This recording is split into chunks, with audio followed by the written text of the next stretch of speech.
क्या हुआ? मुझे ऑन ग्राउंड एक ऐसा इंसान चाहिए जिसकी बात पे मैं बिना सोचे समझे विश्वास कर सकूं। जो कुछ भी हुआ वो शायद गलत है, पर असली कहानी वहीं से शुरू होती है। तुम्हें खुद जाके ढूंढनी होगी। तुम दुनिया के सामने सच्चाई जाहिर क्यों नहीं करते? इस सब का क्रेडिट ऐसे लोगों को मिल रहा है जो उसके लायक नहीं है। कभी एक इंसान है जो क्या कॉमन है इस मर्डर मिस्ट्री में? क्या डॉक्टर ने रचा साइनाइड का खेल? क्या इंस्पेक्टर अर्जुन बचा पाएगा पुलिस स्टेशन को? हेलो दोस्तों, आप सभी का स्वागत है बॉलीग्राज स्टूडियोज में। खिलाड़ी अक्षय कुमार की फिल्म कठपुतली तो आप देख चुके हैं, जिसका दूसरा पार्ट आने की चर्चा भी चल रही है। और इसी बात को मद्देनजर रखते हुए हमने एक इंटरेस्टिंग कहानी आपको इस वीडियो के पहले पार्ट में सुनाई थी। तो आज हम आगे की कहानी सुनेंगे। फॉरेंसिक रिपोर्ट देखने के बाद अर्जुन हैरान हो जाता है कि भला साइनाइड आया कहां से। फिर अर्जुन हिमांशु से जाकर पूछता है, तुमने इशिका को क्यों मारा? इन चारों औरतों से तुम्हारी क्या दुश्मनी थी? ये सब सुनने के बाद हिमांशु रोता है और कहता है, सर मैं तो एक डॉक्टर हूं, मेरा लाइसेंस आप चेक करिए। आज तक किसी भी मरीज को मेरी वजह से मौत नहीं हुई। ये सब कुछ क्या हो रहा है यही समझ नहीं आ रहा। और सर साइनाइड का मैं क्या करूंगा? ये चारों औरतें मेरी पेशेंट थी और इन चारों की प्रेगनेंसी में काफी दिक्कतें थी। ये चारों बच्चे के लिए तरस रही थी। मैं गाइनोकोलॉजिस्ट हूँ, इसलिए ये चारों पेशेंट बने। इनका ट्रीटमेंट वैसे तो चल ही रहा था, पर बीच में पता नहीं वो खून खराबा कैसे शुरू हुआ। पूछताछ चल ही रही थी कि तभी बाहर शोर शराबा होता है और काफी भीड़ जमा होती है पुलिस स्टेशन को जलाने के लिए।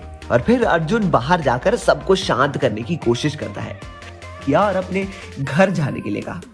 फिर अर्जुन इन सब के बैकग्राउंड चेक करता है। वैसे देखा जाए तो इशिका एक सीधी सादी लड़की थी जो एक प्राइवेट कंपनी में जॉब करती थी। अर्जुन सारे पुराने रिकॉर्ड चेक करता है। इशिका की कंपनी में पूछताछ के लिए जाता है। इशिका के पति से भी मिलता है, क्योंकि शायद उसी ने बच्चा ना होने के कारण ये सभी किया हो, पर उससे भी कुछ खास हाथ नहीं लगता।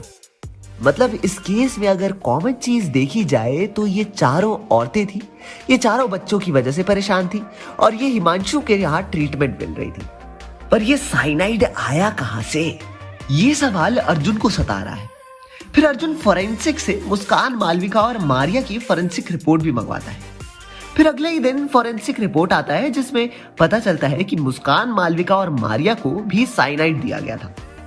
फिर अर्जुन अगले दिन हिमांशु के हॉस्पिटल जाता है, हॉस्पिटल स्टाफ और इन चारों पेशेंट की जानकारी हासिल करने के लिए। अर्जुन वहां पर ज्यादा देर तक रुक नहीं सकता, क्योंकि इस हॉस्पिटल को जलाने की धमकी मिल चुकी थी और तभी उसे भोला का कॉल आता है। फिर अर्जुन पहुंचता है मुस्कान के घर। मुस्कान के घर जाने के बाद भोला अर्जुन को दिखाता है कि सर, मुझे यहाँ से कुछ अंगारे जैसा मिला है, कोई बाबा का अंगारा है। और मुस्कान के घर में छानबीन करने के बाद पता चला कि मुस्कान के सिर्फ 1-2 जेवर बचे थे, बाकी सब गायब थे और पैसे भी नहीं थे। पूछताछ करने के बाद मुस्कान का पति बताता है कि हाँ, एक बार हमारा झगड़ा हुआ था, क्योंकि मुस्कान बार बार मुझसे पैसे मांगती थी और पता नहीं कहां पर खर्च करती थी। और मैंने जेवर के बारे में उससे पूछा तो उसने मुझे झूठे बातें बताई। अब अर्जुन को समझ नहीं आ रहा था कि एक तो ये साइनाइड वाला खेल है। फिर अर्जुन पुलिस स्टेशन जाता है। फिर उस अंगारे को और जेवर को चेकिंग के लिए भेजा जाता है। फिर अर्जुन स्टाफ मेंबर्स की फाइल चेक करता है और चेक करते करते उसे समझ आता है कि फाइल का एक पन्ना फटा हुआ है। पर तब भी वो सारे स्टाफ मेंबर्स को अगले दिन बुलाने का ऑर्डर देता है। अगले दिन सारे मेंबर्स आते हैं, हिमांशु को भी बुलाया जाता है। अर्जुन हिमांशु से कहता है, ये सारे तुम्हारे स्टाफ मेंबर्स हैं, देख लो इनमें से सब हैं या नहीं। अर्जुन इंतजार कर रहा था कि हिमांशु उसे एक मेंबर के बारे में बताए। सर नहीं, इसमें हमारा वार्ड बॉय दीपक नहीं है। और वो फिर फाइल चेक करता है, बताता है कि सर यहाँ पर दीपक की डिटेल्स थी।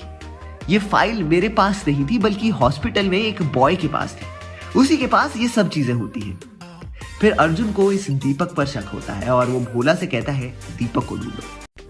फिर अर्जुन के दिमाग में पता नहीं कौन सी घंटी बजती है। वो तुरंत फॉरेंसिक एक्सपर्ट को कॉल करके एक सवाल पूछता है। तो क्या लगता है आपको, क्या होगा अर्जुन का वो सवाल? किस पर है अर्जुन को शक? ये जानने के लिए आपको करना पड़ेगा इस वीडियो के अगले पार्ट का इंतजार। तब तक के लिए देखते रहिए हमारा चैनल बॉलीग्राज स्टूडियोज।